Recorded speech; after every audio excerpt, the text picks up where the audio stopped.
YouTube, Andrew Darling here.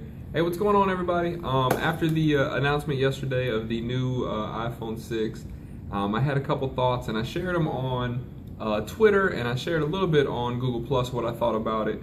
Not the phone itself, but the thought that with the new iPhone 6, the 4.7-inch model, not the iPhone 6 Plus, but the iPhone 6, I don't think that Apple has any competition when it comes to that model. And here's why. And we're going to talk about Apple, and we're going to talk about flagships. This is the reason, okay? When we're talking about flagships, every company gets one. That's what you get. You get one flagship. Even if you have an equally spec'd phone, your company only has one flagship. That's just how it works. So that's why I don't think the iPhone 6 has any competition. Okay, it's a 4.7-inch device. It's similarly sized to about what a Nexus 5 will be.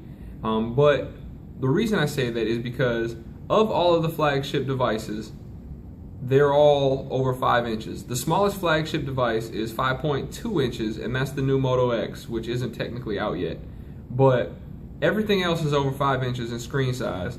Now, for a lot of folks who don't use their phone for much other than calling, texting, and some social networking and some web browsing, they don't need the phones that the rest of us necessarily want or need.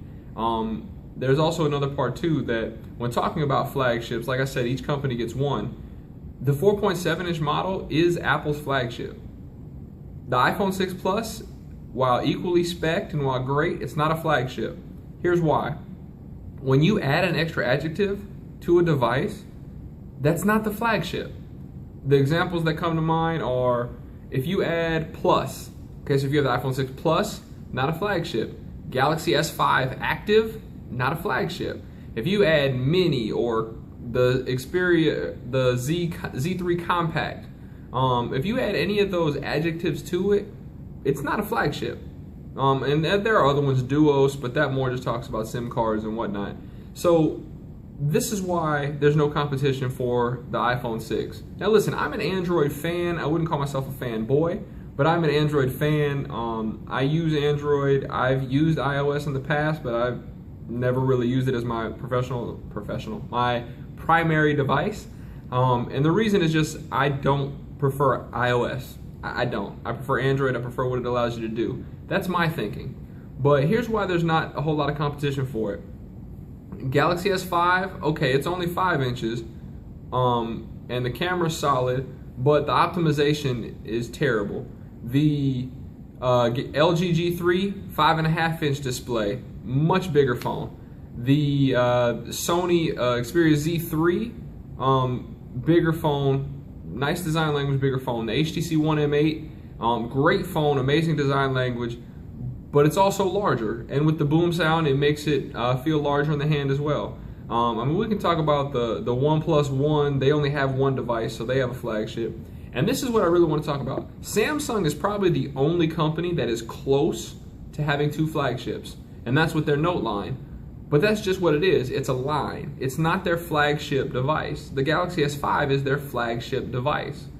So I'm sure there are plenty of people who are gonna leave Apple and join the fun group of us who use Android all the time. But I do think that the iPhone 6, the 4.7 one in particular, is gonna outsell the iPhone 6 Plus 3-2. I think for every 2 iPhone 6 Pluses that are sold, there's gonna be 3 total iPhone 6s sold. And the reason I think that is just because there are so many folks who are stuck on the iPhone 4, 4S, and they skipped the 5, and then when the 5S came out, they skipped it, waiting on something better. And they don't need to jump from 3.5 inches to 5.5 inches. It doesn't make sense for them to do that. But to jump to 4.7 inches and a device that's not extremely large, the Nexus 5 feels good in the hand. From what I've seen on different videos, of course the iPhone's going to feel good in the hand. That's something it's always done. So that's my opinion. That's what I think. I don't think the iPhone 6 really has a whole lot of competition for that specific market of flagships.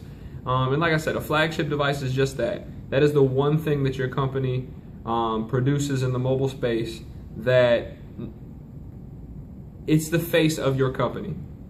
Now, of course, you know, companies have different faces. Like Sony, for example, I'd argue the Xperia is not even the face of Sony. It's not even close. The PlayStation is probably the face of Sony.